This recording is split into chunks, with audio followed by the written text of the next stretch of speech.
Hi guys, this is Sean with Future View Gaming, and this is Tactical Advantage Episode 3. Today I'll be speaking on Rush on Grand Bazaar, and this is defending gameplay.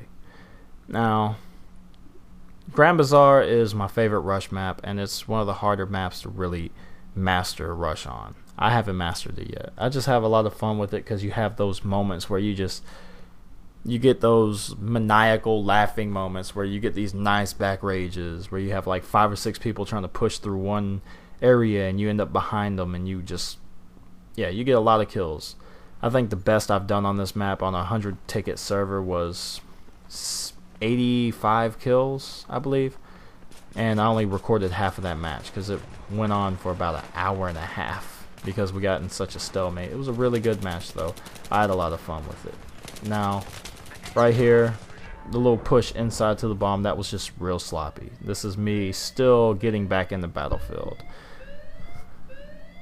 But, yeah, they're going to take these first sets of bombs really quickly. I spawn on my teammate, and I kind of get insta-killed. Because I spawn on him, I push, it's like, okay, oh, hello, team. Again, I spoke on a previous video about selecting your spawn, and I was rushing there. I was trying to spawn on the closest guy to the action. Not always the best idea, especially in a random team with some other guys that you've never played with before, which is what this ended up being. Now, right here we're just like, yeah, they took both bombs. I'm pretty much getting my face shot off by the support guys and stuff. I really do turn it around. I end up going 26-7 or 9 or something like that, I believe. I don't quite remember the final score, but let me go ahead and touch bases on a few things while I have a second. I'll be bouncing back and forth between the video and the subjects that I have decided that I'm going to talk about on this. So, kind of bear with me a little bit. First off, I'm going to talk about this little portion of the gameplay where I'm pushing away from the bombs. I'm trying to cover this back area by carpets and golden, where you always have people trying to push. Right here, this is a great spot to attack. This is a great spot to farm some kills from, whether you're defending or attacking. There's generally always someone back here down what I like to call B hall. Now, when I say B hall, I'm not talking to this little side route. I'm talking about the actual hall where B usually is on Conquest. And a lot of my callouts are based off of the Conquest maps. Again, that's something that I'd say if you hear the live gameplay, you'll have to bear with me on, because I played Conquest almost exclusively for the first part of my Battlefield career, so it's easier for me to go over, and it's easier for a lot of my people I play with to get the actual callouts on that. They know right where B is, so if I say I'm down by B hallway, they know right where I'm at. Anyway, back to what I was saying. First thing I'm going to touch on is PTFO. What is PTFO? Playing the fucking objective.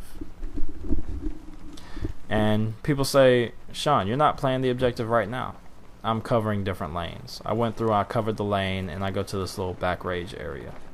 This part right here, I should have went straight back down B hallway. But I was like, I'm going to come back out here. I'm going to see, because I figured by the time I pushed all the way down B hallway, they would have already started building people up on B from the other routes.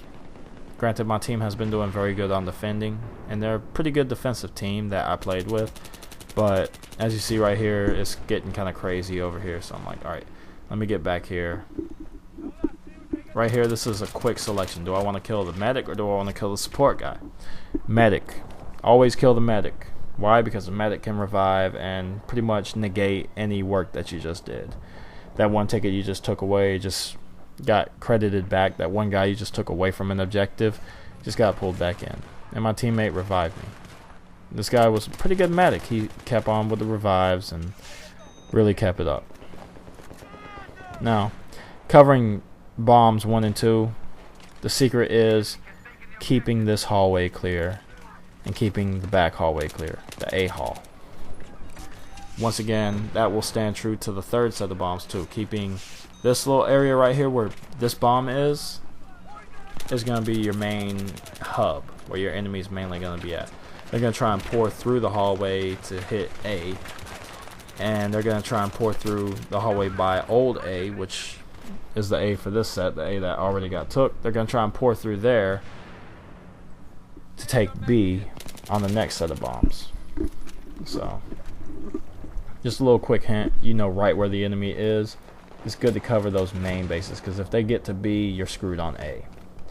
The little back rage zone over where A is on the second set of bombs, which I like to call the back hall, that is a very, very, very highly important area to try and keep under control, because if you have people spawning back there, they can hit both bombs very easily, and it gets very ugly very quickly. My team did a very good job with this, and they allowed me to play my free form, which, when I say free form, I'm the guy who's covering the objective and pushing through, trying to build up some kills and burn some tickets, which helps my team a lot because it frustrates the enemy team and it thins out the people getting to the objective. I might not kill them all, but I'll take out a good bit of them, and I'm pretty good about not dying all the time. Granted, I do have my moments, but I make adjustments pretty well. So right here you see I'm pushing forward, trying to get these guys off of this bomb. I'm not successful. It's completely congregated, so I pull back over here. I'm like, alright, I need to get some health. We need to readjust our strategy and get back to the other bombs. A lot of the team's already heading back there. I have about 3 revives I could get from here, but it's like, you know, it's suicidal. So let me go up here and see if these guys are hanging out up here. Get a different perspective on things. I know there's a guy over here. Yep, there he is, dead. So now it's time to start pushing back to the bombs. And you see, like I said, this is going to be your hub of where your enemy's mostly going to be. So, yeah. There's Mr. Bipod Pro. Level 100 Colonel. But he's getting up. He's waiting on his teammates to spawn on him. So there's no real foul there. And the team that I played against, they did pretty good. The team I was playing with was awesome for defending. Not so great with team play, I guess I could say, because you get near a support guy, you call for ammo. They don't give you ammo. I guess that's about general for any support guy anymore. Me personally, if I'm running support, I throw ammo all over the place. And it helps you score out a lot. So yeah, quick tip to support guys, throw your ammo. Next thing I want to talk on is weapon selection. Now, I'm running the AUG with the suppressor and the Cobra sight. Not the best setup in the world, but it worked pretty well, and the suppressor actually didn't hurt the AUG too much. The AUG, as everyone knows, is a mid to long range weapon. It has fairly easy to control recoil. It's an easy weapon to use, and it's a fun weapon to use. It doesn't have that extraordinary fire rate that the AEK has, but it doesn't have the recoil either. In fact, the AUG has some of the lowest recoil that I've actually experienced in this game. It's easy to control whether you're using a mouse or a controller. And as everybody knows, I use the Frag FX controller, the mouse controller for the PlayStation, and the AUG never gives me problems. The M16 and me have a love-hate relationship. Sometimes the recoil just kind of kicks me in the ass, especially when I'm readjusting to the game again. So the AUG is a great gun to use for that adjustment. Just a tip for all you guys who play Call of Duty, Far Cry, Resident Evil, stuff like that, where it takes a little bit of adjustment back to Battlefield. Now, is the AUG my weapon of choice for this map? No. One of them, yes. It's great for these urban maps where you have these mid to long sight lines, but it's not the best for close quarters. In that case, that's where your M16 comes into handy as being kind of the A1 top shelf gun for this map. If not the M16, the M416 is great, and the AEK still holds its own on this map. Of course, I'm a big AEK fan, and I believe it is probably my favorite assault rifle. Excuse me. So, I wouldn't turn the AEK down, but situational is best for if you're like really up close, covering the bombs up close. For these mid-range engagements, like this one right here, your AUG, your M416, and your M16 kind of outperform it. Now, sidearm, I was using the M1911 with a suppressor. Not the usual sidearm I use. Everyone knows I love my Rex and I like my Magnum. Now, the suppressed weapons, before when I was playing on, I believe it was actually my last Battlefield video, I was using the suppressed M16. I was like, hey, I'm going to use a suppressed pistol too. And I just kind of stuck with the M1911 through this match.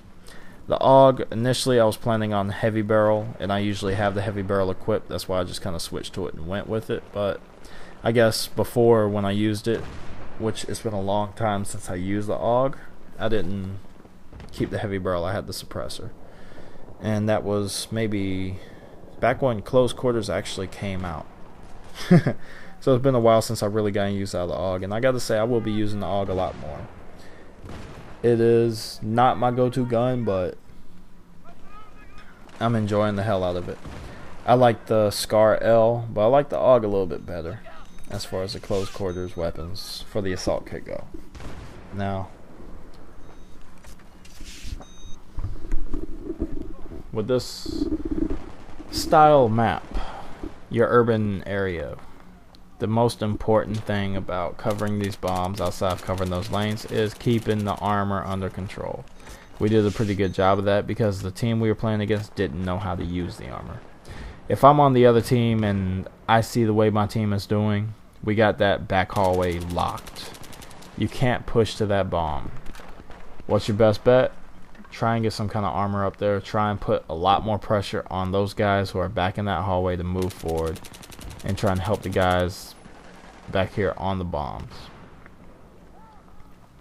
Now, what they did is they pulled it up into the bazaar and started bombarding the bomb over here. This is where I ran out of ammo with my AUG. I'm trying to get the guy to throw me some ammo. I'm like, come on, dude. You're just laying there. Throw some ammo. And another guy goes, Bipod Pro. It's like, alright, can you throw some ammo? No, you're going to throw some ammo. No. So, I'll say, yep, that's why that guy gets blown up. I should have just picked up his kit and revived, like, threw some ammo out, but instead I was like, let me revive the guy, let him get some pressure back on that bomb. So, instead of doing that, he just crawls back to the side. It's like, come on, man, throw some ammo. And I actually get killed trying to get ammo. So, yeah. I hate it when you have these support guys, they don't want to throw ammo. It's like, please. You can beg them and they won't do it. Now, we pretty much lock it down on these bombs. Only thing I can say for the next set of bombs is if you get to the last set of bombs, you have lost a big battle in this match. The last set of bombs are a little bit easier than this set of bombs to attack. These are the hardest to attack in my personal opinion because they're so easy to defend.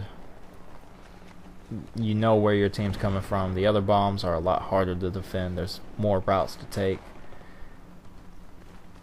And you just have so much more going on. If you don't have a good team coordination, it's not going to happen. Anyways, you see, there's the final kill. And I believe I took the MVP tag for this one. Either MVP or MVP2.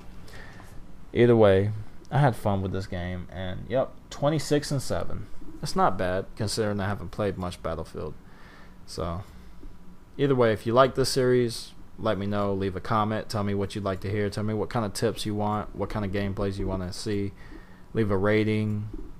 Subscribe if you haven't. And I'll see y'all next time, YouTube. Have a good night.